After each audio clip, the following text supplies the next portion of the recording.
Muito boa noite para vocês. Estamos começando a live de lançamento dos 3 livros bilíngue do selo editorial Orissun Orô, voltado à produção de autoria afrodiaspórica.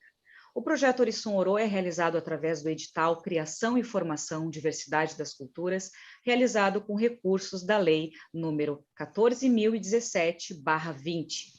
A nossa transmissão ao vivo pelo canal Casa das Rosas, com participação minha, Ediane Oliveira, na mediação, e participações também das coordenadoras Eliane Marques, Michele Sguiet e também da pesquisadora Christian Salles. O selo Orissun Orô foi contemplado, portanto, pelo edital Criação, Informação, Diversidade das Culturas na categoria Diversidade Linguística, operado pela Fundação Marco Polo com os recursos da Lei Aldir Blanc. A nossa proposta é de publicarmos 3 livros inéditos em edições bilíngues com tiragem de 300 exemplares cada. Das autoras Georgina Herrera, de Cuba, traduzido por Eliane Marques, Graciela Gonçalves Paz, da Argentina, com tradução de Caterine Castillo, e também de Mayra Santos Febres, de Porto Rico, traduzido por Mariângela Andrade. A arte dessas obras é assinada por Iléa Ferraz, Aline Gonçalves e Mitty Mendonça, contando com o trabalho de mulheres negras em todas as etapas.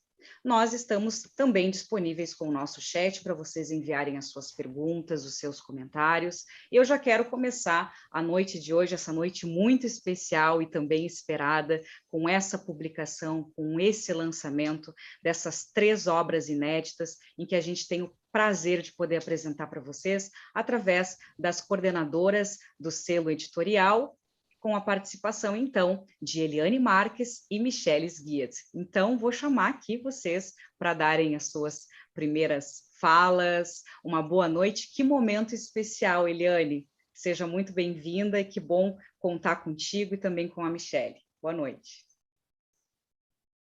Boa noite, Ediane. Boa noite.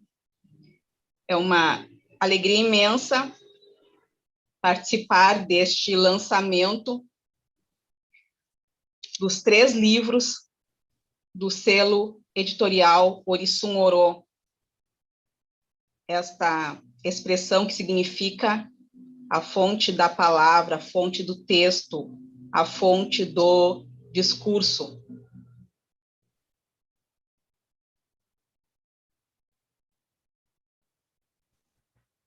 Michele, está nos ouvindo? Eu não quis atravessar.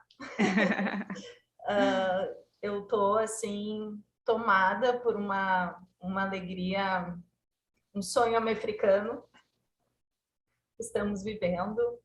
Tenho certeza que Lélia Gonzalez, essa gigante intelectual que teve o sonho, né, de reunir num novo conceito algo que explicasse para a gente quem a gente é, de onde a gente vai, aqui nessa situação muito específica que é ser uma pessoa latino-americana, uma pessoa não branca, uma pessoa que tem consciência dos entraves que essa colisão de destinos dos europeus chegando aqui, com os povos indígenas sendo dizimados e os nossos ancestrais todos, né, tendo que se identificar com um novo solo, com novas culturas.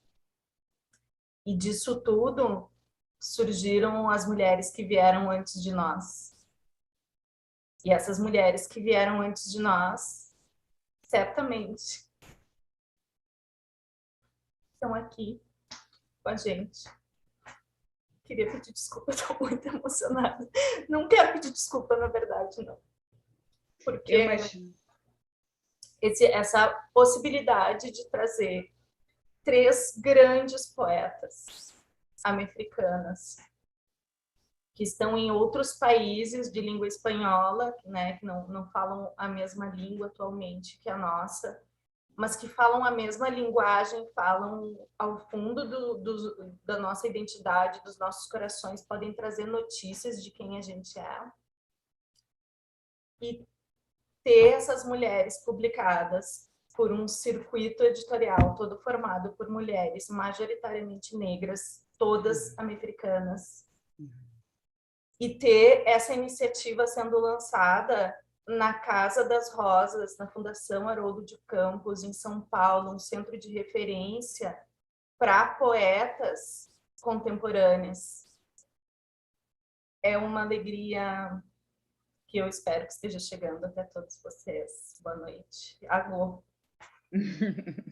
Eu imagino que essa emoção ela toma conta da gente, né, gurias? Porque é a realização de um projeto que foi iniciado há muito tempo, e hoje a gente vê essa concretização também, essa apresentação para o público dessas obras que vão ficar para a nossa história, né? Que vão, a partir de agora, essa possibilidade da gente ter, inclusive, acesso a essas 3 publicações. E para quem acessou a nossa live agora, nesse início, a gente já queria deixar avisado de antemão que nós estamos num período de pré-venda, que vocês podem acessar diretamente a loja integrada da Orisum Orô, através do endereço orisum-oro.lojaintegrada.com.br, tendo aí uma oferta muito especial de pré-venda que a gente vai estar informando no decorrer da live. Gurias, eu queria que vocês falassem um pouquinho dessas autoras antes da gente trazer a nossa convidada, para a gente conhecer um pouco mais, Eliane, um pouco mais, Michele, dessas 3 grandiosas mulheres americanas, como a Michele também já trouxe, né? A gente tem a questão do americanizar-se, né? Que é algo maravilhoso que a própria Lélia Gonzalez, sendo uma grande inspiração, nos traz. Contem para a gente um pouquinho dessas 3 autoras, sobre as suas vidas, as suas trajetórias e o quanto elas significam para nós do selo editorial Orisum Orô, tendo essa publicação no dia de hoje. Eliane. Certo, Ediane. Eu vou nomear primeiro aquela poeta que é o ventre da Orisum Orô. Antes mesmo de nós pensarmos em publicar, eu já estava em contato com a Georgina Herrera por meio da poeta e romancista Teresa Cárdenas. Eu escrevi para Teresa Cárdenas dizendo: olha, Teresa, estou muito constrangida, envergonhada. Eu, pessoalmente, conheço pouquíssimo da produção das mulheres negras americanas. Quem tu sugeres que eu leia? E se for o caso de publicar, que nome tu destacaria? Aí ela destacou 2 nomes. Um desses nomes foi da Georgina Herrera, que na minha trajetória na escola de poesia, eu já havia lido algo da Georgina, mas nunca mergulhado na sua obra poética, que é extensa, extensíssima. A Georgina começou a publicar em 1962. O primeiro livro dela se chamou simplesmente GH, Georgina Herrera. Ela nasceu num lugar chamado Jovejanos, na província de Matanzas, antiga zona açucareira de Cuba. A Georgina se orgulha de ser descendente direta de povos iorubás. O seu avô Narciso foi escravizado e com ele, com as negras velhas, com os negros velhos, como ela gosta de dizer, ela aprendeu a amar a África e, sobretudo, esta rebeldia chimarrona, essa rebeldia das quilombolas e dos quilombolas. Então, a Georgina perdeu a mãe, se não me engano, com 14 anos de idade. E permaneceu com o pai até os 20 anos. Contudo, ela se sentia incompreendida, se sentia um peixe fora d'água, porque ela gostava de ler ela era crítica, ela era questionadora, e o pai queria uma Georgina quieta, que não falasse, que não escrevesse. Inclusive, os poemas que ela escreveu quando criança e adolescente eram guardados em algum lugar como se fosse um pecado, diz a Georgina. Então, ela resolveu, com 20 anos, fugir de casa. E foi para a capital, para Havana, e esta história que nós vamos ouvir agora se repete com muitas e muitas escritoras brasileiras. Ela foi trabalhar como empregada doméstica numa casa em Havana. Aí, durante o seu período livre, entre aspas, à noite, ela aprendia, na época, datilografia, mecanografia. Ela diz que não pôde trabalhar, por exemplo, como datilógrafa em razão do racismo cubano. Depois da Revolução, ela aproveitou os benefícios que a Revolução Cubana trouxe e se aprofundou no estudo da literatura, do teatro. A Georgina tem peças de teatro, pessoal, uma apenas publicada. Ela trabalhou vários anos como roteirista para a televisão e para a rádio. E com esse valor que ela recebia como roteirista para esses meios de comunicação, ela se sustentava. A história dela é belíssima, mas eu vou destacar agora do que se trata, de um modo geral, o livro Cabeças de Fé, que o selo, então, Orissun Orô publica. Cabeças de Fé é um conjunto, é uma reunião de poemas que nós selecionamos da obra completa de poemas da Georgina Herrera. A Georgina, se eu estiver falando muito, Ediane me diz, porque como eu sou uma apaixonada pela Georgina Herrera, pela poeta, né, e pela mulher, cada vez que a Georgina Herrera me escreve, me manda qualquer frase, já é motivo para eu me paralisar, parece que eu não posso fazer mais nada durante aquele dia, apenas saborear aquilo que a Georgina disse. Então, a Georgina conta que ela estava na casa de um intelectual cubano e viu um livro de arte tradicional africana. E nesse livro, ela localizou uma cabeça nossa, uma cabeça ancestral, uma cabeça de fé. E ela diz, essa cabeça sou eu, esses são meus olhos, esse é meu nariz, essa é minha boca. Essa cabeça de fé sou eu e eu sou essa cabeça de fé. A partir do conhecimento dessa história, nós começamos a dizer, não, nós também, essas 18 mulheres que estão envolvidas com o selo Orissun Orô, somos também essa cabeça de fé cuja existência foi proporcionada pela Georgina Herrera. Então, o título do livro Cabeças de Fé se refere a Georgina, mas se refere a nós também, mulheres negras americanas que bebemos dessa herança, que fazemos essa travessia do Atlântico, mas que também nos reconhecemos americanas e mais africanas, ou seja, americanas. Então, a Georgina Herrera publicou vários e vários poemários, mas nenhum chamado Cabeças de Fé. Este é um nome nosso, é um nome do Brasil, é um nome da Orissun Orô. A própria Georgina, pessoal, nos ofereceu 3 poemas especialmente para nós. Não foram publicados em nenhum lugar. Então, em Cabeças de Fé, nós temos 40 poemas já publicados em espanhol da Georgina e mais 3 poemas inéditos, que vocês vão encontrar apenas em Cabeças de Fé. Acho que eu já falei um pouco ou o suficiente da Georgina Herrera, Ediane. Eu estou aguardando quando a gente vai publicar essas cartas da Georgina aí, porque, gente, as cartas, né, são e-mails, mas a Georgina é uma senhora de 85 anos, está lá em Cuba com um acesso muito diferente do nosso, né? O tempo é outro para que as coisas cheguem mesmo via internet para nós.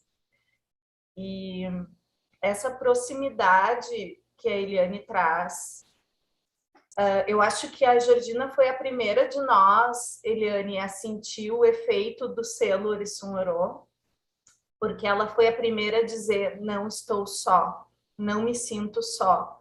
Agora que vocês me viram, Agora que nós conversamos, agora eu sinto que eu tenho essa família no Brasil, né? A Georgina traz para nós essa alegria, que é a alegria que o ler essas mulheres que a gente teve que ativamente buscar, porque elas não são publicadas, não existem publicações no Brasil dessas escritoras, né?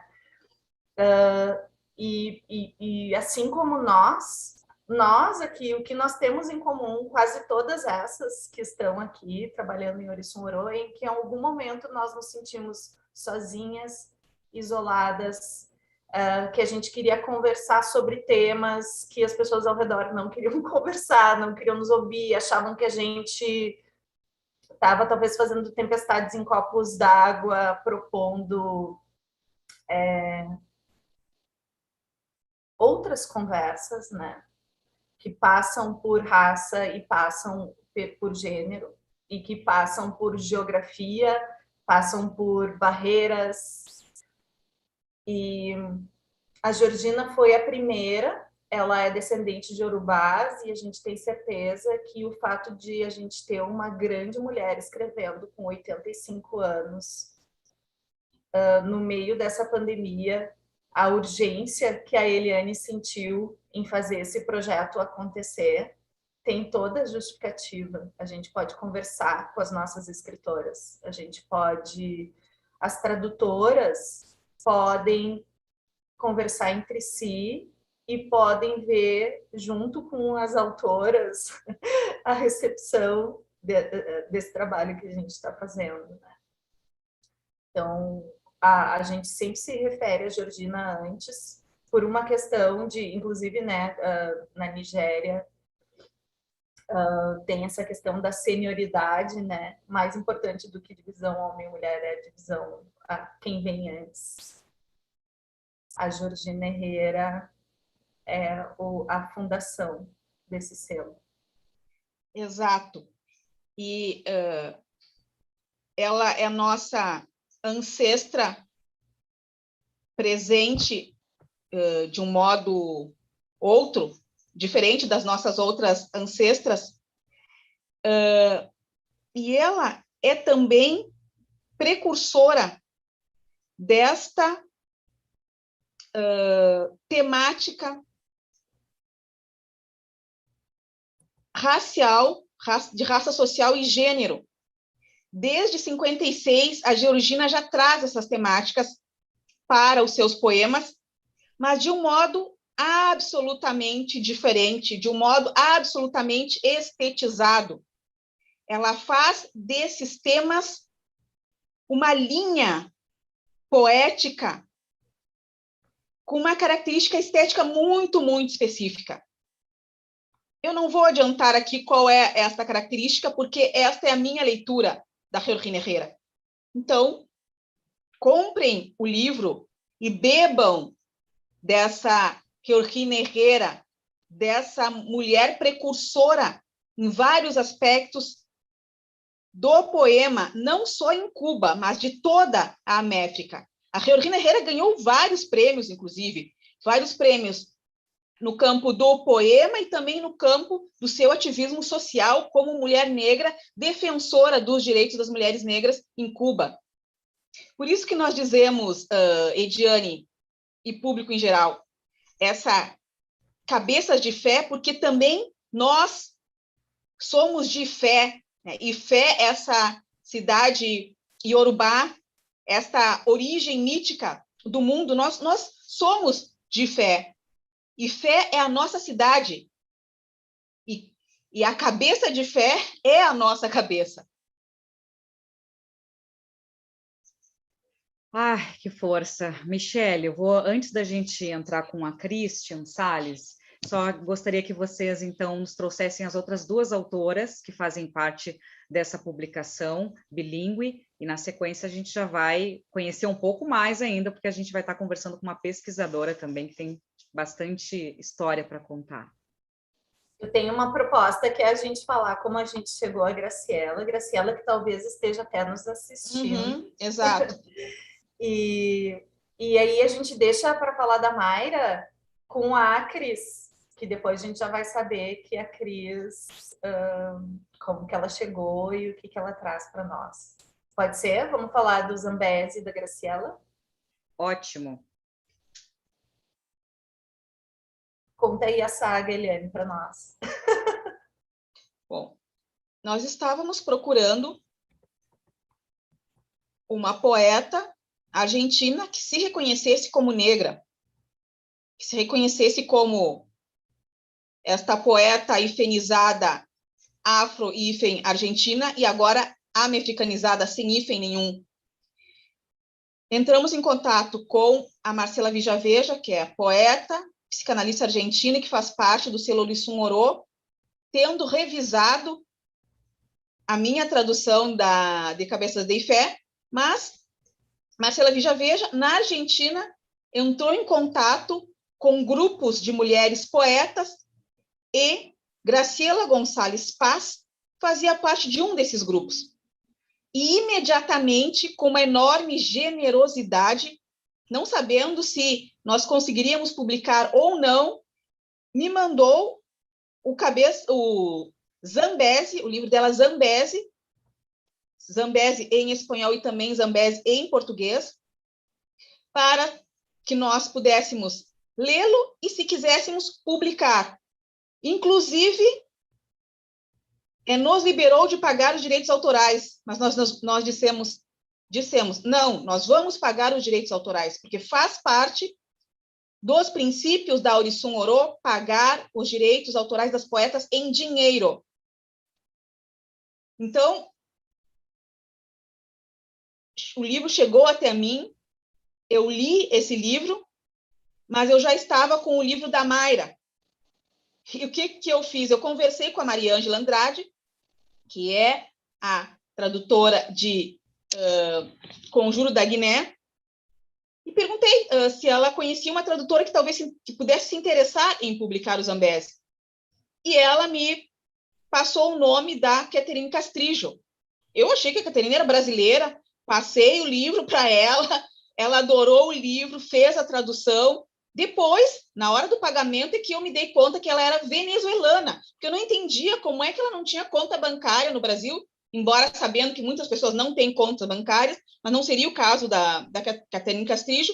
Aí depois que eu me dei conta que ela estava na Venezuela, mas agora está tudo certo. Então, pessoal, Zambesi vai se constituindo como um livro-poema a partir da história do avô da Graciela Gonçalves Paz. Esse avô nascido no Quênia e fugitivo de uma plantação francesa. Essa fuga devolve ao avô da poeta a vida, devolve a vida e lhe garante, entre aspas, essa arrogância de negro.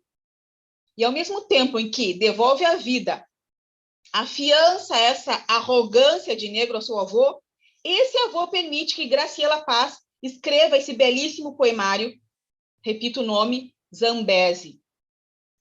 E há uma cena num dos poemas em que a poeta está resgatando o cafetã do seu avô, esse cafetã ancestral, que é quase um livro de poemas. É pegar esse cafetã, cheirá-lo, tocá-lo como se cheira um livro, como se sente um livro. Então, nós, da Orissun Orô, dizemos que com esse livro, Graciela resgata a história do seu avô, se insere na história da negritude e destampa toda essa questão relativa à branquidade argentina. Nós acompanhamos agora há pouco que o presidente da Argentina dizendo que, enfim, são todos europeus, mas isso não é um pensamento só do presidente da Argentina, não é um pensamento só da Argentina. Nós sabemos que no Brasil também nós temos esse pensamento de nos querermos absolutamente europeus e branquinhos e tudo mais. Graciela diz, não, nós fazemos parte desta negritude, desta africanidade, nós somos também a Méfrica neste livro. Eu acho que era isso, Michele. Não sei se quer dizer mais alguma coisa. Só liga o teu microfone, Michele. Tá mudo. Desculpa. Aí, agora sim. Eu vou deixar para a gente falar da Mayra daqui a pouco, que é a nossa terceira, mas o que eu gostaria de puxar é que para a gente poder criar esse movimento, que é basicamente um movimento que a gente criou. Não é simplesmente livros que estão agora no papel em português, né? A gente passou por uma jornada em relação a esses livros, que começou desde descobrir as poetas e ter um desejo de fazer algo com esses poemas, né? O Orissun Oro começou como um projeto que foi a Eliane que puxou, e acontecia no Instagram, junto com o Adriano, e aí tinha umas traduções que estavam acontecendo, acho que era a Mariângela, né, que estava aí no início também. A Mariângela já estava no início. E ela a é uma das fundadoras do Clubá. E a Aline Gonçalves, que é a nossa rainha. Beijo, Aline, a nossa rainha maga das belezas visuais. E aí, antes disso, então, já tinha algo ali que foi se criando como esse elo de troca, que foi o Clube Americano das Tradutoras. Então, porque existiam esses poemas que a Eliane estava trazendo, foram surgindo a busca por pessoas que traduzissem, né? Aí tem a referência que a Eliane sempre traz da influência do professor Túlio, que foi quem sugeriu as primeiras pessoas, né? Mas o que eu achei curioso, porque eu cheguei depois, né? Dizendo para a Eliane, não, isso aqui é muito maravilhoso, isso aqui tem que virar projeto, nós temos que publicar, isso aqui é histórico, né? Isso aqui precisa existir, quer existir. Vamos fazer um projeto, e fizemos o projeto que já estava praticamente pronto. Boa parte das pessoas já se conheciam, porque essa coisa já estava acontecendo. Mas o que é curioso tudo isso aconteceu durante a pandemia. Então, a Eliane teve uma troca intensa de tradução com pessoas que não estavam fisicamente aqui, que ela nem sabia onde estavam. Uma na Venezuela, Caterine Castrillo na Venezuela, Mariângela Andrade em Brasília, nós aqui em Porto Alegre. E essa troca aconteceu tão intensa e é uma modificação da maneira de fazer coisas, que eu acho que também é algo muito importante na jornada de Orissun, onde existe esse eu olho para ti, tu olha para ela olha para outra olha. Criar esse círculo de tradução, que é o Clube Americano de Tradutoras, foi também um grande avanço. A gente vai conversar um pouco mais sobre isso com a Cris, mas eu gostaria de trazer, porque ela também é tradutora, pesquisadora, sobre... Eu acho que nessa semana veio muito à tona essa questão de grandes editoras, onde livros com conteúdos não alinhados com o que a gente precisa em termos de reconhecimento dos absurdos que a humanidade cometeu com relação a determinados povos especificamente, né? População negra que cometeu e continua cometendo genocídio, população indígena, tudo isso que nos constitui. Isso é impossível de acontecer quando a gente tem pessoas negras em todas as posições de decisão. Então, quando a gente tem editores que escolhem as histórias que vão ser contadas, quando a gente tem tradutoras que, diante de uma palavra, sabem que aquela palavra é importante e que é necessário fazer uma pesquisa porque tem algo ali que precisa ser visto, porque ela está dentro de um círculo que não diminui a importância dessa coisa, não quer colonizar a coisa, europeizar a coisa. E quando a gente tem, é isso que a Eliane trouxe, né? A gente sabe que todas essas pessoas, especialmente mulheres, elas muitas vezes são chamadas sempre assim do tipo só com o encantamento da visibilidade, vem aqui que a gente vai te ajudar a tu mostrar o teu trabalho e tal. Isso é super importante. Mas mais importante do que isso é trabalho remunerado, reconhecido, né?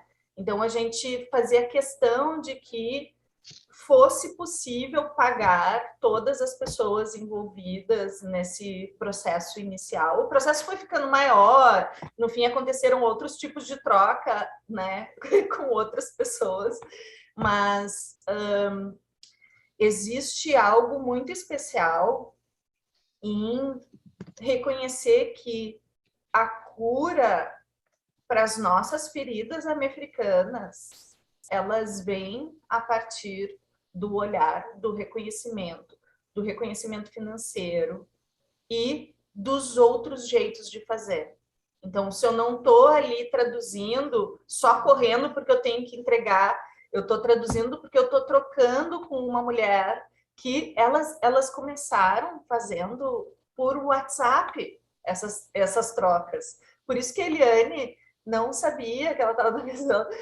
A gente teve uma live super bonita, que foi a primeira vez que elas se viram visualmente falando, né? A live com a Caterine Castrijo e a Eliane. Porque existe uma linguagem por baixo que perpassa tudo isso, que não é a língua. É essa linguagem das coisas que a gente viu e viveu, que a gente viu outras mulheres vivendo, e que quando a gente olha, não, isso aqui a gente não pode deixar passar, isso aqui é importante, isso aqui muda o jogo. Então, eu gostaria de dizer para todo mundo que está aqui nessa live que boa parte da alegria que a gente tem de apresentar esse trabalho é que ele é significativo em cada detalhe dele, em cada detalhe desse projeto. Cada uma que passou por esse projeto teve a sua vida transformada pelo encontro. E a gente entrega agora para vocês uma coisa que não é nem de perto o produto final. Os livros, eles são um meio para que todo mundo possa fazer a sua jornada de americanização, né? E de reconhecimento, né? Comprar esses livros também é um jeito de reconhecer o valor. Era isso.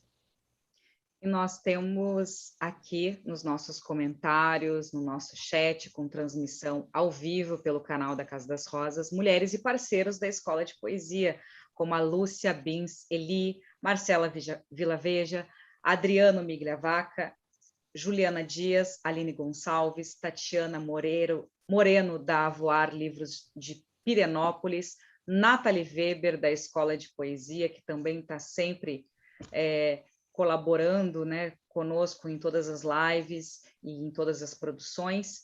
E vamos para um momento muito especial também da nossa live, que é a gente conhecer ainda mais os resultados e dessas conexões que Orisson Orô tem feito de uma maneira muito linda nesse americanizar-se total que a gente tem vivenciado.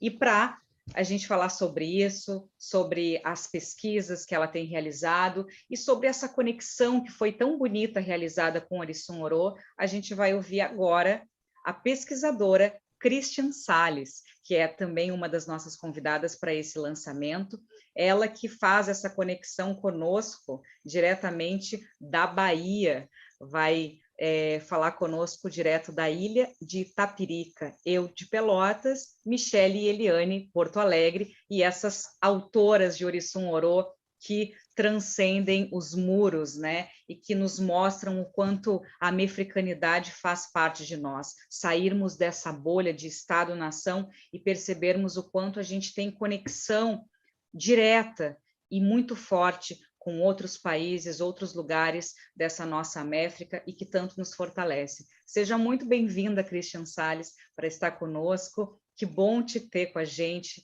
nessa noite tão especial, que é a noite de lançamento dessas 3 publicações de Orisson Orô. Boa noite. Boa noite a todos e a todas e a todos. Eu quero pedir a licença às minhas ancestrais, aos meus ancestrais, especialmente porque hoje é um dia dedicado às mulheres, né? Dedicado às Iabás. Então, com a força dessa ancestralidade que abre os nossos caminhos, né? Os nossos caminhos americanos. Eu gostaria de dedicar esse momento de conexão ou de reconexão com vocês, de reencontro com vocês, a elas que se moveram tanto, né? Que resistiram tanto, que lutaram tanto para que nós pudéssemos hoje nos traduzir em várias línguas e linguagens, né? E de diferentes maneiras. Eu vou tentar dizer um pouco do que foi a minha pesquisa de doutorado, que resultou na tese intitulada Assentamentos de Resistência, Escritoras Intelectuais Negras do Brasil e Caribe, em insurgências epistêmicas, em alguns momentos. Essa tese ela se inicia em 2013, 2014. Eu leio um texto da Lélia Gonzalez, um ensaio, a categoria político-cultural da Americanidade, e leio em seguida um outro ensaio que é muito forte, que é Nani, Pilar da Americanidade, que ela recupera a história de uma ancestra jamaicana que contribuiu contra o colonialismo, que contribuiu contra o escravismo colonial na Jamaica. Então, esses dois textos me chegaram muito fortes. Primeiro porque Lélia, no segundo, ela recupera a proposta que ela faz no primeiro.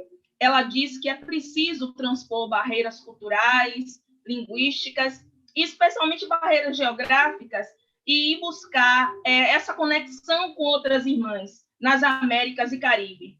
Então, eu imaginava somente que a literatura de autoria de mulheres negras ela fosse restrita ao espaço brasileiro, porque eu tinha feito uma pesquisa na minha dissertação sobre a Miriam Alves. Eu tinha me dedicado à poesia de Miriam Alves, e no doutorado eu queria fazer uma espécie de diálogo entre mulheres negras, mas ainda pensando mulheres negras brasileiras, sem a noção que eu tenho hoje de um Caribe negro, de uma de um espaço afro-latino, ou de uma América, ou de uma Méfrica, como a Lélia propôs, né? Então, eu iniciei os meus estudos ouvindo essa voz de Lélia dizer que era fundamental fazer esse mergulho no Atlântico e revisitar essas memórias americanas, porque a americanidade antes de tudo, pensar em como essa resistência ela foi trazida pelos nossos antepassados, e os nossos antepassados africanos deixaram aqui como herança, né? Falar em americanidade é falar em resistência, é falar num legado de luta e de resistência. Então, eu me reconectei com Mayra Santos Febres e com a Yolanda Pissarro. Eu trabalho com a prosa, tanto a ficção quanto a crítica de Mayra e da Yolanda Pissarro, que são porto-riquenhas. Não sei explicar por que Porto Rico me chegou. Não sei explicar por que escolhi Porto Rico, mas sei dizer que não sou dona do meu destino. O meu destino pertence aos meus ancestrais. Então, os meus ancestrais me apresentaram Mayra e, por coincidência, na época, eu vou usar essa palavra aqui, mas por falta de outra, até porque já falei em ancestralidade, eu recebi um conjunto de textos da Mayra, e nesse conjunto de textos, essa coletânea que a Mariângela traduziu foi a que me chegou primeiro. E tem um poema que eu vou ler somente o começo, e que eu reservei para o nosso momento final, e que ele é muito emblemático desse meu contato com a Mayra, que é: vó, se tu fosses Ialorixá, ainda me dirias, filha de Iemanjá. Quando eu traduzi o poema, e eu vou me segurar para não chorar, eu disse: meu Deus, como Lélia tinha razão. Como Lélia sonhou esse sonho americano, e ela tinha razão em dizer que era necessário que nós nos conectássemos, que nós nos reconectássemos e dialogássemos sobre as nossas experiências de raça, de gênero, mas, sobretudo, as nossas experiências americanas, resistindo contra o colonialismo, resistindo contra o epistemicídio, resistindo contra o apagamento das nossas memórias, das histórias dos nossos antepassados. Porque a gente sabe que Porto Rico é um país que vive uma situação pós-colonial muito específica, né? Vive sob o domínio norte-americano. E eu estou aqui, estou falando, estou trêmula. Como Mayra, como Yolanda, porque essa ressonância da ancestralidade pela religiosidade, mas também pela memória de família, porque nesse poema em particular, neste livro em particular, é uma reverência que ela faz às mulheres da família, as mulheres que contribuíram para que ela se tornasse escritora. Ela fala isso, ela diz isso publicamente. As mulheres da família, as mulheres negras da família, a avó, com sua sabedoria ancestral, o seu conhecimento de ervas, o seu conhecimento de plantas, o seu conhecimento de folhas, foi isso, é desse conhecimento que a escrita de Mayra se alimenta.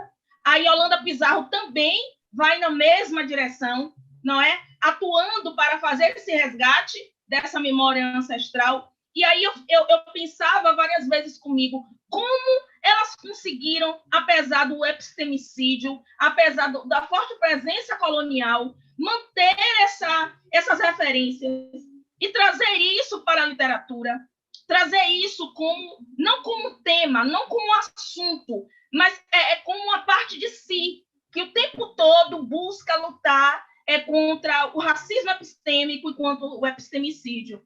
Então, desde o primeiro momento que a Mayra publica os livros dela, esse que originalmente saiu em 1990, até o último que ela publicou agora, os romances Nossa Senhora de la Noite, Fé em Despraz, tudo que a Mayra publica, ela mesma verbaliza. Ela diz que a ancestralidade é o ponto inicial para pensar os textos dela. Quem lê os textos dela, quem entende o projeto criativo dela, tem que pensar primordialmente que a ancestralidade é o que guia essa escrita.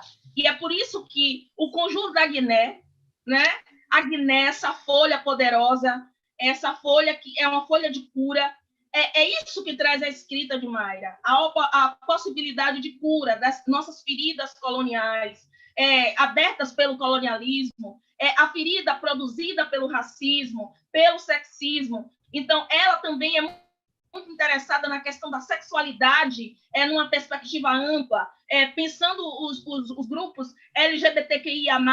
Então, tudo isso que a Mayra traz, enquanto repertório, tem a ancestralidade guiando o dedo, né? Guiando o processo criativo, trazendo para ela uma condição primeira de existência. Ora, então, eu lia os textos e conversava com a Michele reservadamente sobre esse processo de tradução. Às vezes, eu passava noites em claro fazendo a tradução do romance e dos contos, porque eu trabalhei com contos e ensaios críticos na minha tese, e depois eu adormecia. E voltava na noite seguinte, na madrugada seguinte, para realizar análise dos textos. E o que eu encontrava era, se eu não marcasse de quem era o texto, se era da Mayra, se era da Yolanda, se era da Conceição Evaristo ou da Esmeralda Ribeiro, porque eu trabalhei com 4 escritoras, mas não fiz estudo comparado. Eu me recusei a comparar realidades.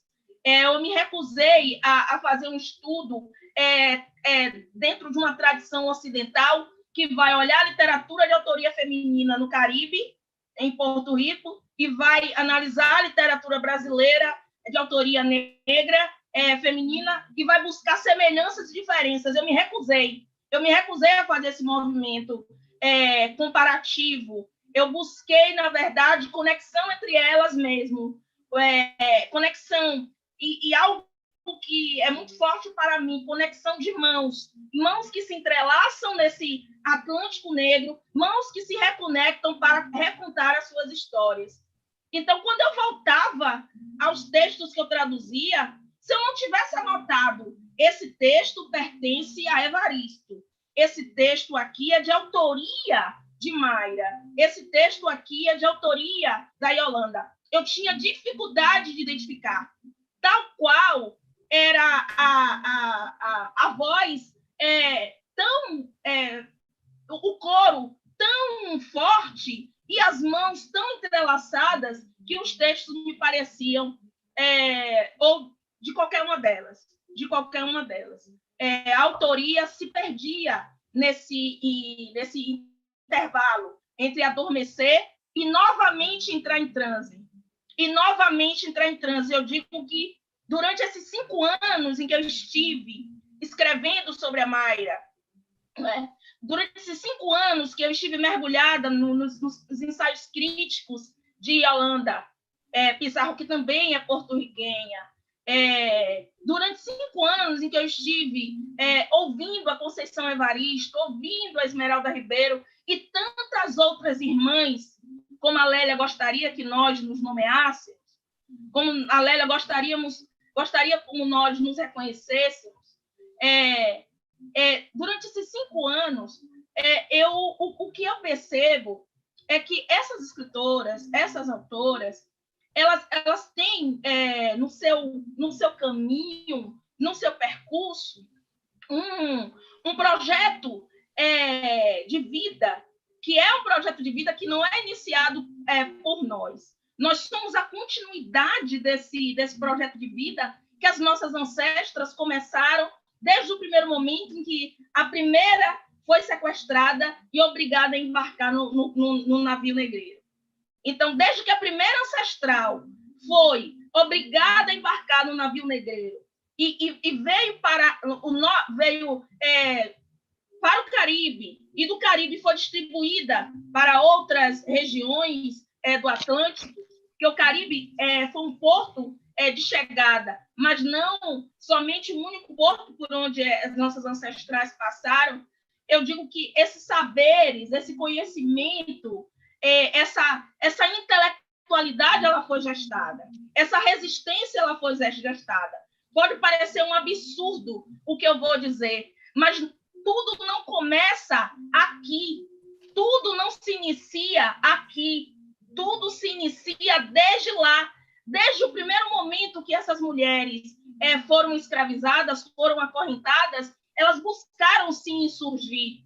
E eu penso que falar de poesia de autoria negra, feminina, falar de literatura negra de autoria feminina, levar adiante esse projeto de vida, porque elas não apagaram os saberes, elas não se desfizeram dos saberes que elas tinham. Ao contrário, elas criaram mecanismos ame-africanos, ferramentas ame-africanas para que esses saberes pudessem ser preservados. E a literatura é só um deles, é só uma das ferramentas, e que Lélia sabiamente nos inspira a pensar em como essa ame-africanidade ela está ali introjetada, ela está ali presente, ela faz parte desse processo criativo que Mayra e Yolanda, Conceição Evaristo e a Esmeralda Ribeiro têm conseguido trazer, têm conseguido fazer florescer não só no Brasil, como na Argentina, como na República Dominicana, no Haiti, em toda essa América. Por toda a América. Eu quero trazer tudo isso que tu trouxe sobre essas mulheres para perto da gente, porque isso está acontecendo aqui agora. Foi consequência de uma movimentação que começou, né, por conta de um grande equívoco racista em uma publicação feita por uma grande editora, que algumas pessoas que já vêm fazendo o trabalho há muito tempo conseguiram se conectar em um movimento mais visível nas últimas semanas. E por conta dessa movimentação, né, uma escritora, a Cidinha da Silva, que escreveu o Exu em Nova York e compartilhou, né? Ela tem compartilhado no perfil dela do Instagram iniciativas de pessoas pretas, de mulheres negras, especialmente relativas ao livro, né? Ela já tem feito esse trabalho, mas junto com o perfil de literatura negra feminina, começou uma coisa de vamos juntar, vamos falar. Não é que não tem um monte de gente fazendo, a gente não consegue se encontrar, a gente não sabe quem são, quem são essas pessoas? E aí a Cidinha compartilhou, e no momento em que tu, Cris, comentou sobre a alegria de estar vendo publicado, né? O jeito que tu comentou naquela postagem, eu li e eu vi, é uma irmã, essa pessoa que está falando desse jeito, ela está dentro, sem dúvida nenhuma, a gente vai conversar e a gente vai saber, mesmo se a gente não estiver falando do que a gente está falando. E foi muito, assim, de usar as mesmas palavras. Tu morando lá na Bahia, a Eliane e a Cris falavam ancestras. Essas ancestras, as ancestras. Eu ouvi, né, eu conversando com a Eliane falando ancestras, aí eu falo com a Cris, e a Cris, as minhas ancestras, desculpa que eu chamo ancestras, e a Eliane falava, gente, eu chamo ancestras porque é o melhor nome, e nós somos irmãs, tipo assim, existe essa linguagem que é esse fenômeno diaspórico. Ele trouxe essas sabedorias outras de reconhecimento, de aquilombamento, né? E eu agradeço muito, porque eu percebo, Cris, que às vezes dentro da academia a gente perde esse fio que conecta com o que está para fora da academia, com o que é do mundo, né, material, do ativismo, da ação direta. E a tua atitude de pesquisadora já é o sonho do que é ser uma pesquisadora africana. Então, eu te agradeço muito por tu trazer a tua voz, por tu trazer tu te trazer para perto da gente, sabe? Eu que agradeço às ancestras, e é uma forma de me referir a elas, que eu também aprendo com a Mayra. A Mayra, ela também fala assim, ancestro, ela fala ancestro, tem um romance dela, o Fé em Disfraz, de 2009, que ela fala ancestro, muito por força dos homens aparecerem mais na história colonial, a presença masculina é muito mais intensa do que a presença feminina. E a Yolanda, ela chama ancestra. E aí ela diz que os ancestros, eles até aparecem na história, quando a história ela vai ser recontada, mas as ancestras não. As ancestras continuam invisibilizadas. E quem são elas? Nani, Mateia, Hipólita, Juana Agripina, que foram nomes que eu fui aprendendo lendo os textos. Quem é Juana Agripina? Uma guerreira quilombola de Porto Rico. Quem é Nani? Nani, Jamaica. Quem é Hipólita? Mateia.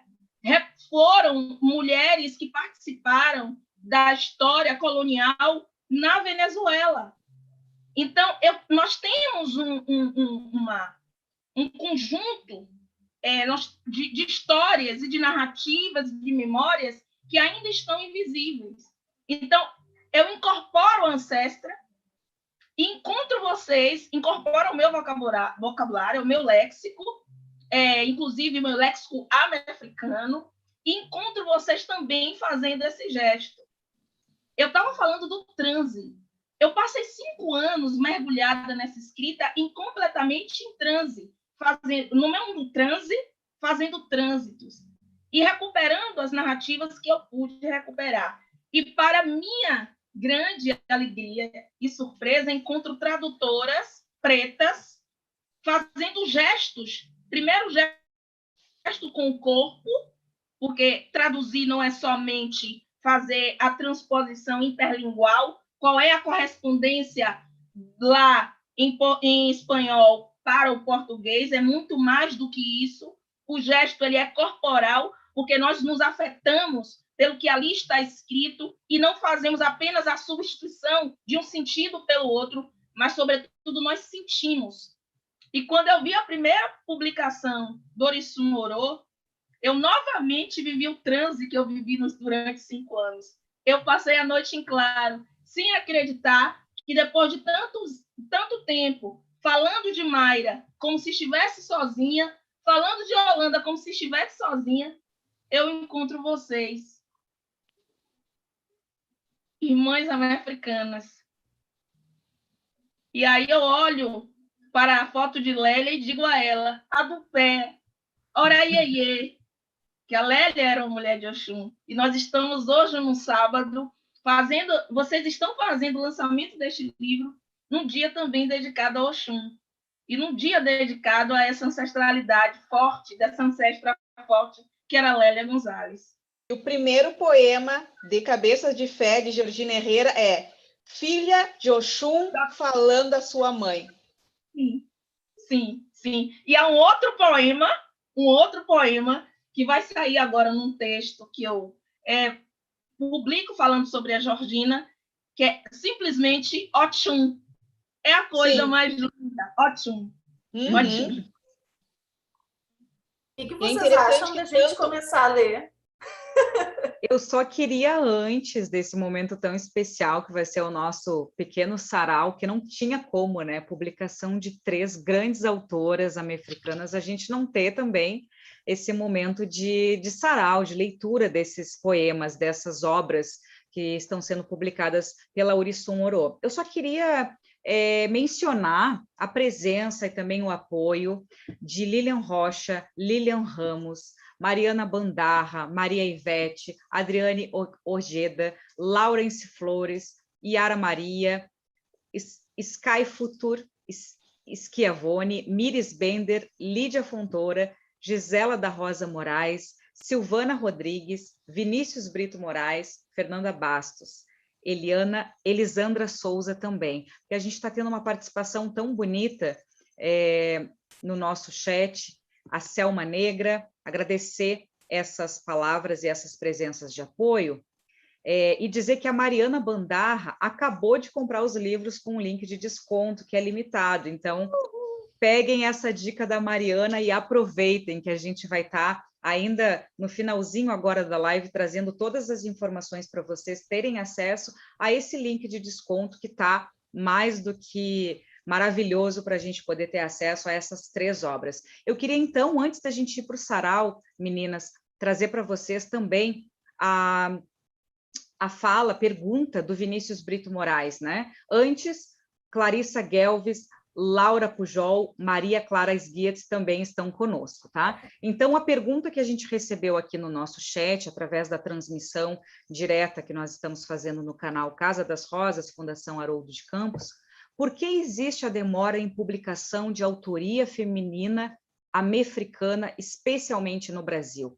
Por exemplo, Lélia Gonzalez, recém agora está sendo falada nas universidades, mas escrevia desde 1980. Passar essa questão para vocês, acho que é muito pertinente, né? Do quanto o Orissun Orô está trazendo essa força, da importância dessa publicação de autoria feminina americana, mas o quanto também a gente tem na história do nosso país e da própria América essas demoras nessas publicações. Eu posso falar. Eu queria saudar a Lilian Ramos, que está aqui, que tem um estudo muito sério sobre romances hispano-americanos. Ela cartografou romances, personagens que tratam da história colonial, né?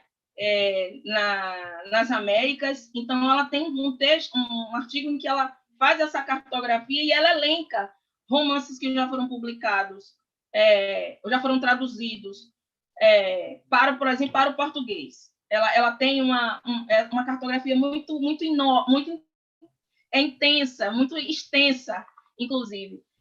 Tem uma pesquisadora da Brown University, que é a Jerry Augusto, que ela faz uma afirmação que eu acho muito interessante em relação à questão da tradução, e que tem a ver também com outro ponto, que é a questão racial.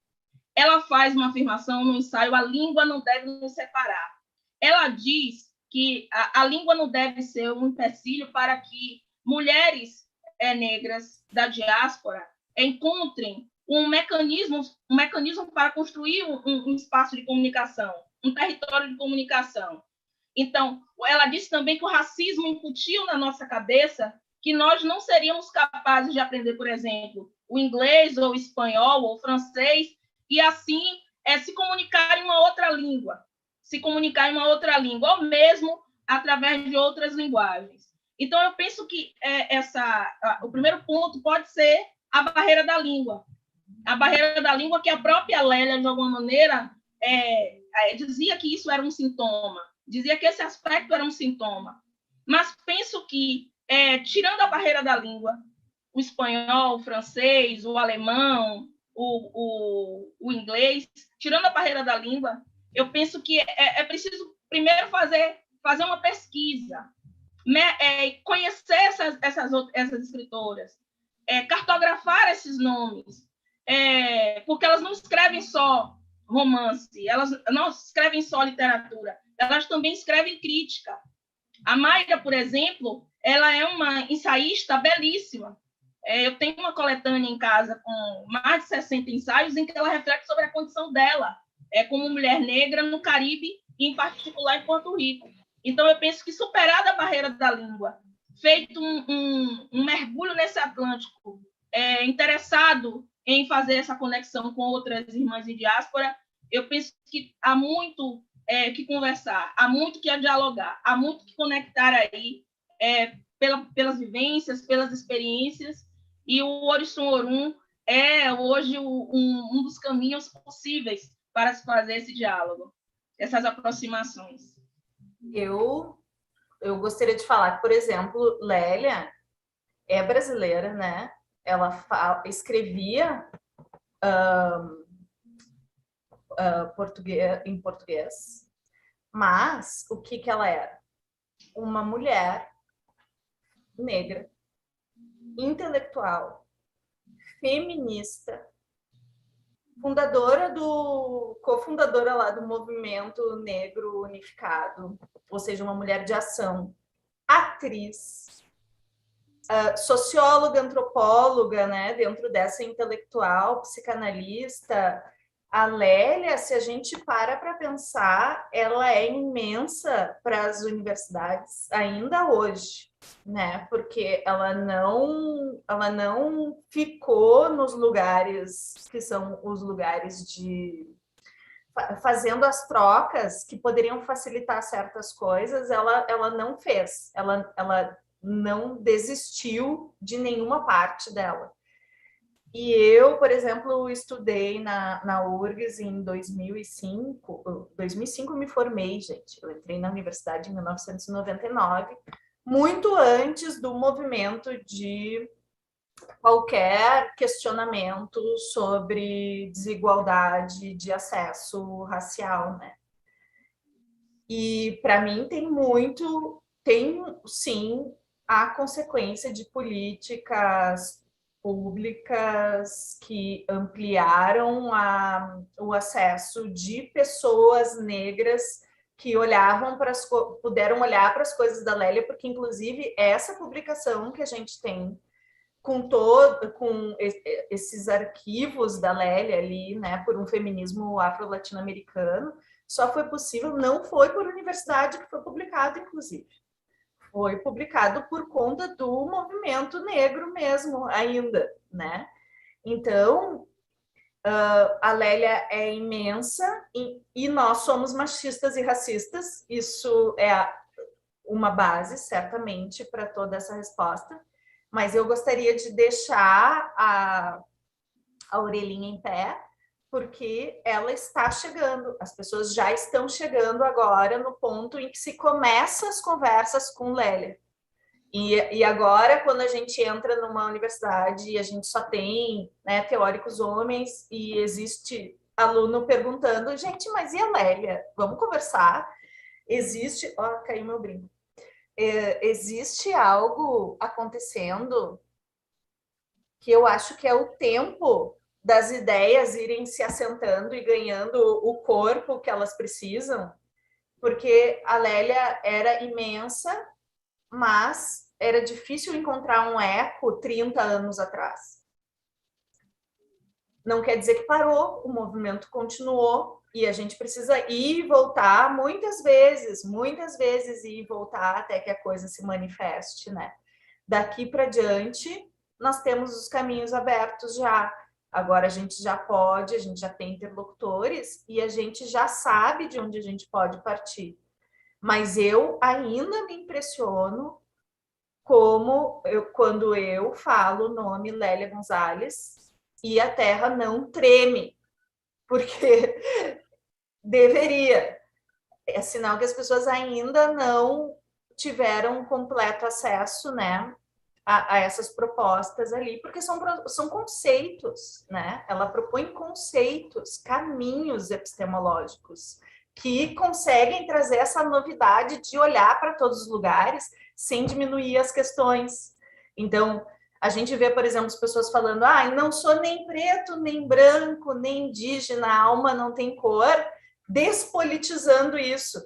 A Lélia vai fazer o processo inverso. Olha só, estão fazendo de tudo para a gente esquecer que a gente é negro, indígena e tem o branco e tal, e é um exercício de consciência manter sabendo do que a gente está falando.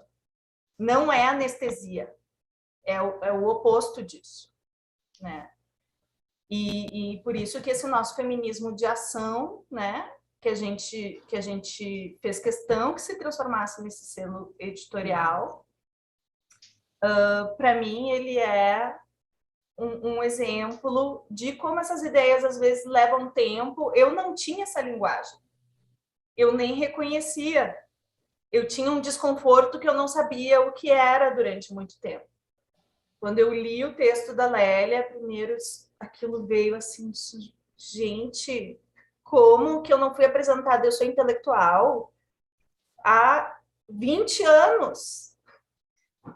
Inclusive, falando em intelectuais, né, Lélia, Angela Davis, Eliane Marx, Michele, Sgiet, Christian Salles, eu e tantas outras mulheres, é importante dizer que a Angela Davis, quando ela veio no Brasil, e foi convidada para diversos congressos acadêmicos, entrevistas, enfim, ela inclusive falou, gente, vocês têm Lélia Gonzalez aqui no Brasil, no país de vocês. Eu leio Lélia Gonzalez. Vocês têm Lélia, o que vocês estão procurando lá fora, em outros continentes? Vocês têm Lélia. E mais, a Lélia Gonzalez foi também uma tradutora, né? Ela traduzia muito e ela era muito reconhecida, inclusive fora, né? Inclusive na Europa, porque ela trabalhava muito com a língua francesa e a partir da psicanálise e também as áreas que ela trabalhava. E ela era muito bem vista nesses outros lugares como uma grande intelectual brasileira, como uma grande intelectual americana. Claro que não falavam essa palavra, mas esse conceito dela se adequava perfeitamente a ela mesma também, né? Além de todas nós. E é isso, né? Há esse apagamento profundo, esse epistemicídio, e Orissun Orô é também uma experiência viva dessas poetas e dessa homenagem e dessa publicação e tradução em vida dessas poetas. Então, eu acho isso magnífico, a gente poder falar dessas três autoras de uma maneira em que elas estão vivas e podendo dialogar conosco. Vamos para o nosso sarau? Eu estou louca para conhecer essas obras, na voz da Eliane, da Michele e da Christian. Cristo, queria falar alguma coisa? A Eliane não vai responder? Pois é, também está aberto, Eliane, caso tu queira complementar alguma questão dessa pergunta que a gente recebeu. Eu vou aproveitar, então, essa indicação da Cris para destacar o nome da nossa madrinha. Eu não vou responder a pergunta, eu vou destacar o nome da nossa madrinha, da madrinha da Orissun Orô, que é a nossa muito amada Cidinha da Silva. Não sei se ela está, talvez não esteja, mas eu quero destacar o nome dessa nossa irmã, desta super intelectual, escritora, que nos deu a mão sem que nós pedíssemos, né? Foi algo espontâneo, foi algo dela. Eu sou a madrinha da Orissun Orô e nós aceitamos isso, aceitamos este ato de Cidinha da Silva. Muito, muito, muito obrigada, Cidinha. Isto é o feminismo de ação. Isso é o feminismo negro de ação.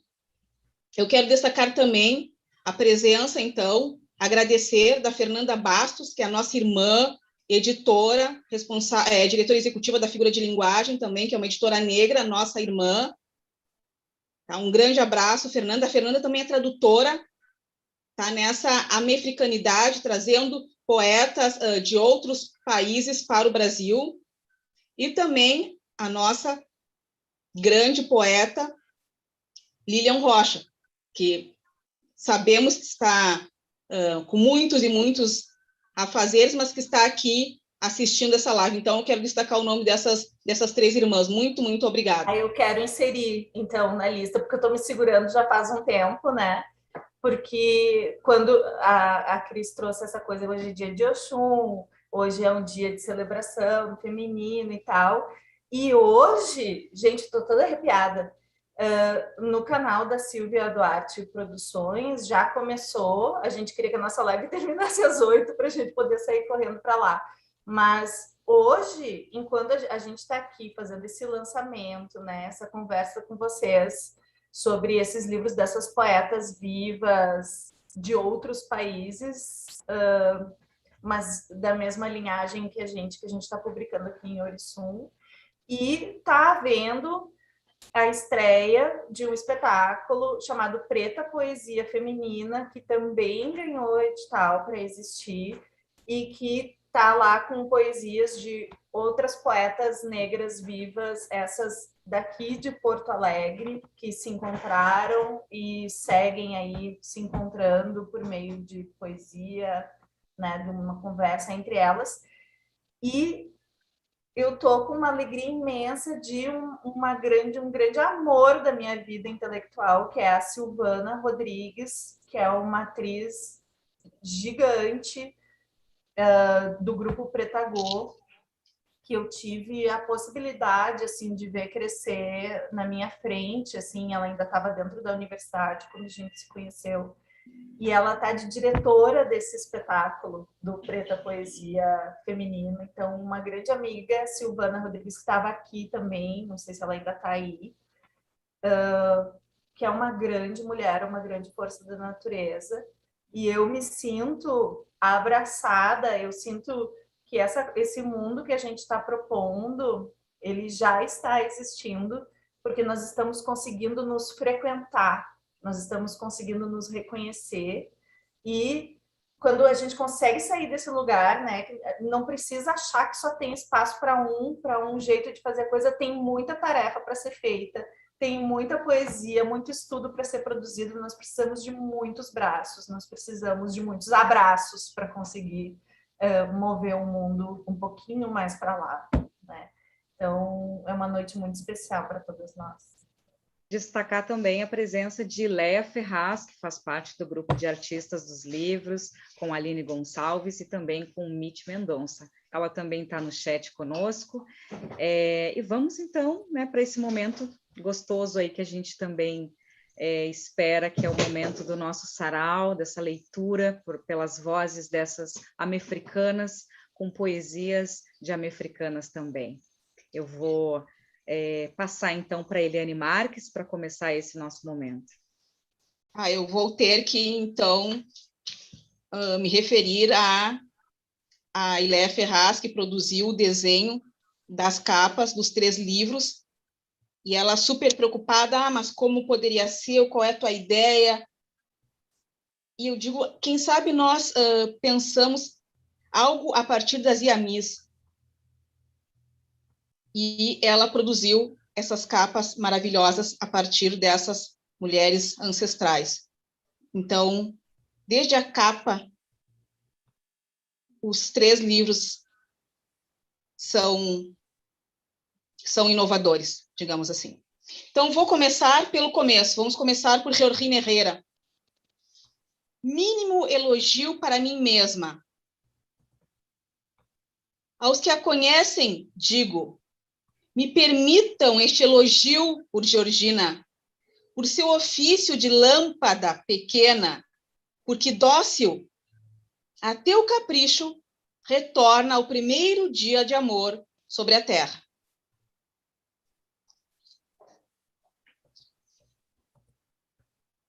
Então, eu vou de Zambesi. Vou trazer a Graciela Paz. Inquietas, as mulheres viram seu ardor e semelhança. Ocultas, aprovam o conjuro do amo. Livres, nomeiam a si mesmas com novas frutas da linguagem. Surge um medo, um fetiche maior, dizer da gravidade e fazer conjecturas do que foi feito em miseráveis jaulas. Porém, o impulso é necessário. Conquistar, carência. Carecer do roubado, sem que seja falta. Finalmente, elas se unem e anunciam a noite terminada.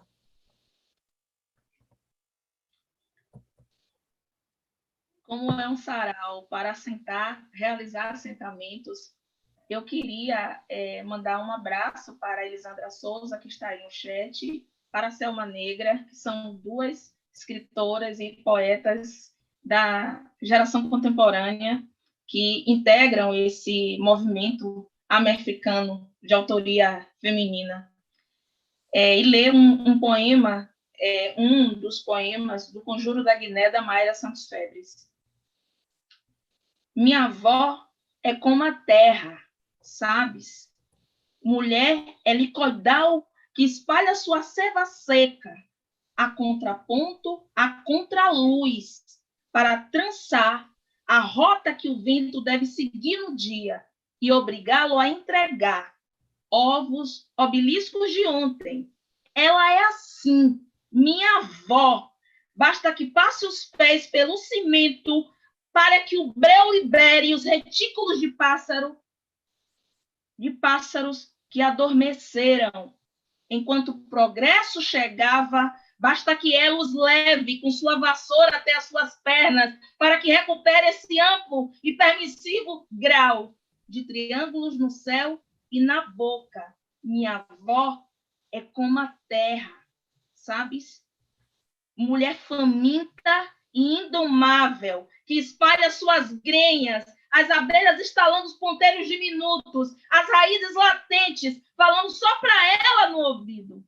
Ela é o que as reconhece como saídas de uma mesma vulva, conhecendo-lhes clemência para continuarem guardando sucos, sabedorias e sortilégios. Mais um poema de Georgina Herrera, do livro Cabeças de Fé. Oriqui para mim mesma. Eu sou a fugitiva, a que estrondosamente abriu de par em par as portas da casa grande e correu ao monte. Não há armadilha sobre a que eu não tenha saltado. Não encontraram nunca, nunca, as marcas que conduzam ao meu quilombo. Ao que parece, soube fazer muito bem as coisas. Rio, baixinho e intensamente. Faço caretas aos feitores, atiro pedras. Quebro cabeças. Sinto queixumes e maldições. Rio outra vez, enquanto bebo a água eternamente fresca dos palmeirais. Porque nas noites, para mim somente, a lua pôs nelas toda a glória de sua luz. Ai, eu quero bater palma. Lindo. Escuta o som dos pequenos pássaros, o roubo inumano da língua, a suavidade furiosa em solidão. Escuta o verbo, seda e pó entre meus olhos e a voz do corvo, perfumando os dias de sal. Escuta a alma, suas ausências teimosas dando frio e a borda iluminada, quase um branco argumento sobre o dia, flor de laranjeira. Escuta o corpo do orvalho, sua precária queda dando morte. Ao jasmim morno, escuta como assobia bela taquara na nuvem contra o vento, e o vento contra a água, nessa terra de imponente olhar. Escuta, minha irmã, irmã, por fim chegou o sossego e se mantém a certeza do chumbo na minha isca. Seu brilho de matar o que não morre. Esta única palavra em liberdade. Ai, que lindo, gente. Esse poema de Mayra, em homenagem à nossa Dinda, Cidinha da Silva. Vó, se tu fosses Ialorixá, ainda me dirias, filha de Iemanjá, carne salina, e eu entenderia, apesar das pessoas engomadinhas que me dizem doença vernácula, história de terra, mito oco para alguns antropólogos, mergulha no mais sim minoritário, eu leio, vó, mas a Ziamin continua me chamando com a mão cheia de caracóis sábios, diamantes e facões, para quando a luta acirra. Eu sou salvo, sal negro que entende safo, no sabor do osso próprio, e não tenho a intenção de alisar nem mais um fio. Mayra Santos Febres, Conjuro da Guiné.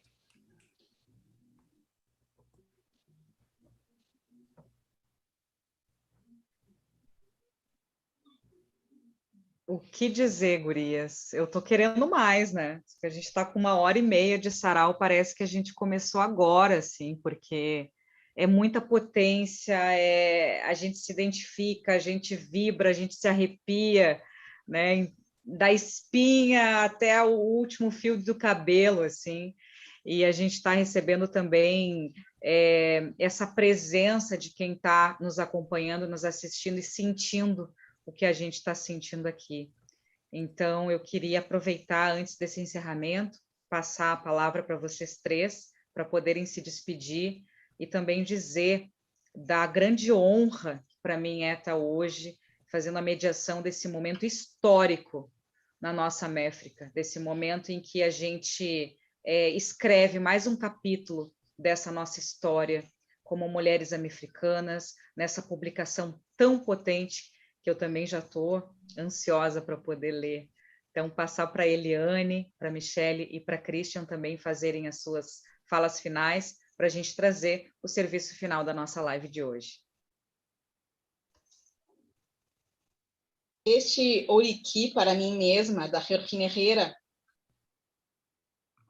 é um Oriqui para nós mesmas, porque nós somos essas fugitivas que estrondosamente abriram de par em par as portas das casas grandes e corremos para fundar uma América africana, né? Uma Améfrica, sem nenhuma vergonha das nossas ancestrais, das nossas origens, dos nossos pés e mãos no barro, no lodo, sem vergonha nenhuma dos nossos orixás, das nossas outras divindades. Isso nos constitui como mulheres negras, como mulheres que carregaram e carregam até hoje esta Améfrica nas costas. Então, Orissun Orô, a Orissun Orô, nós gostamos de falar, inclusive, no feminino, a Orissun Orô, o Clube Mefricana das Tradutoras, nasce, né, nasce desse barro forjado pelas nossas ancestrais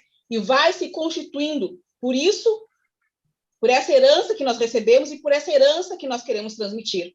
Então, é isso. Muito obrigada pela presença de todas, de todos, de todes. Um abraço especial para o professor Adriano Migliavaca. Reconheço que com ele nós começamos também essa caminhada Orissun Orô, e agora ele está nos auxiliando também a conhecer novas mulheres negras tradutoras, está fazendo esse trabalho de garimpo. É isso, nós precisamos também de homens que estejam do nosso lado, reconhecendo o nosso trabalho, reconhecendo o nosso lugar. Muito, muito obrigada.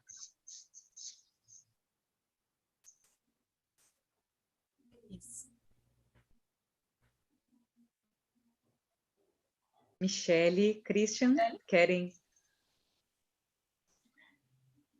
fazer a finalização? Michele? Caiu, será? Não, eu estou aqui, eu estou esperando a Cris. Sim. Eu gostaria de aproveitar o que a Eliane traz, e é uma pista que ela deixa em relação à história de mulheres negras na diáspora, e aqui reiterar que nós somos um projeto de vida que deu certo.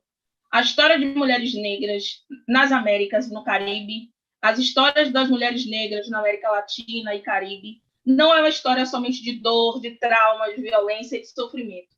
É uma história também de mulheres que conseguiram nos trazer até aqui.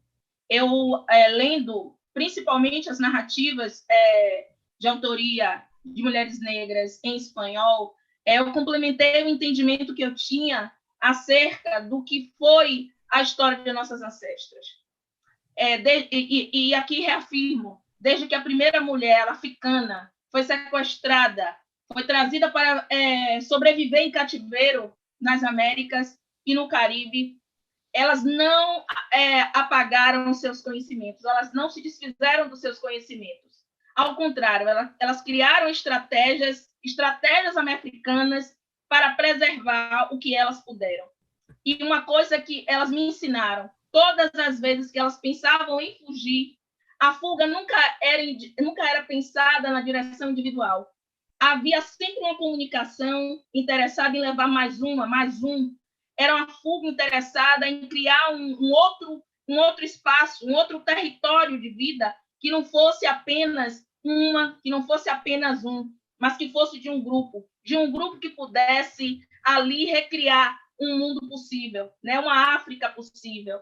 Então, penso que a Cluba de Tradutoras Americanas, que a Orissun Orô recria novamente esse território desse mundo possível, desse outro mundo possível, desse mundo que não é só dor, que não é só sofrimento, que não é só violência.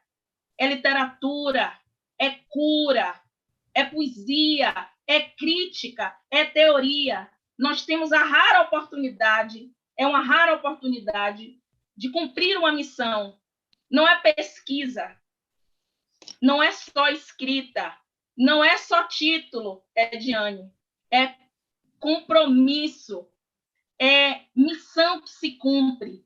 Então, quando se é escolhida para cumprir uma missão, se deve ter noção do que essa missão representa, do que essa missão simboliza. Então, eu agradeço às minhas ancestras, agradeço às nossas ancestras por ter nos escolhido para cumprir essa missão. Axé, a do pé. Eu acho que, sem dúvida nenhuma, esse projeto foi o motivo pelo qual eu levantei alegre da cama durante esse ano.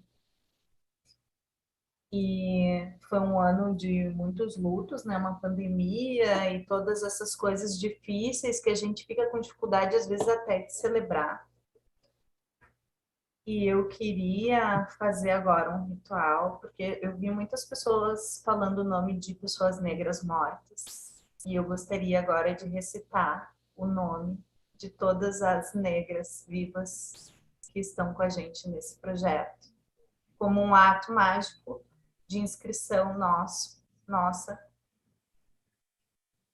Ediane Oliveira, Eliane Marques, Christian Salles, Michele Sguete, Mayra Santos Febres, Graciela Gonçalves Paz, Georgina Herrera, Aline Gonçalves, Guilherme Ferraz, Nietzsche Mendonça, Violeta e Yolanda Coelho,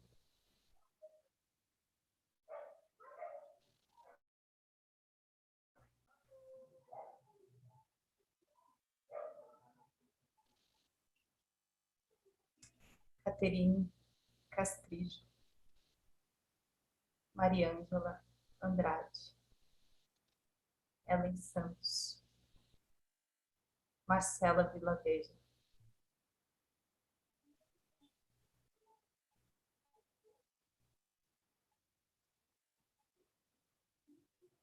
esses nomes todos reverberem em direção às ancestras de cada uma. Todas, a gente tem os nossos percursos legitimados, construindo o nosso caminho de ancestral. Que a gente está, não tem tempo e espaço. E a Beth, não tem tempo e espaço, nós estamos aqui construindo um novo passado, porque quando a gente edita alguém que não era lido, a gente está alterando a história das pessoas que vão ler. Essa é a dimensão desse projeto. A gente leu pessoas com certa dificuldade e agora a gente está entregando para vocês um mundo com um pouquinho mais de facilidade para chegar nessas pessoas. A gente está alterando a história e é um prazer imenso alterar o rumo da história junto com vocês. Gostaria aqui de assinalar também a Juliana. Qual é o sobrenome da Juliana? Dias de Aguiar. Dias de Aguiar, que é a nossa companheira que está despachando os livros para vocês. A Nathalie Weber, que está sempre aqui nos dando sustentação na comunicação. E a Aline Rosa, a nossa companheira do marketing que está lá na Inglaterra. São os outros nomes que vão encerrar aqui, né? Essas mercuriais, que são as que estão transportando as coisas para nós. Encerram aqui. E eu gostaria de agradecer imensamente a todas essas pessoas que estão aqui, negras ou não, porque é algo muito bonito, né? Em homens participarem de celebrações de coisas que são construídas por mulheres, é muito curativo. Pessoas brancas, indígenas, negras, todas participarem de luta antirracista e de desinvisibilização. Contamos com vocês como aliados, contamos com vocês nos processos de educação, de autoeducação, de letramento racial e agradecemos muito por todo o carinho na escuta do que a gente trouxe para vocês, porque é um momento muito especial para nós. Nós estamos dividindo com vocês um momento imenso e acho que é isso, mas agora eu só consigo chorar. Agora eu vou deixar com a Ediane as questões mais lançamento. É isso, e assim a gente chega então quase no encerramento da nossa live de lançamento das 3 publicações de Orissun Orô. Agradecimento a todas essas mulheres amefricanas que fazem parte dessa caminhada, dessa jornada, e a todas as pessoas em geral que também constroem essa caminhada tão linda que hoje a gente apresenta para vocês esse lançamento, mas sem dúvida alguma as conexões e tantas portas que vão estar se abrindo a partir desse momento, e já estão se abrindo há tanto tempo, desde o início da Orissun Orô.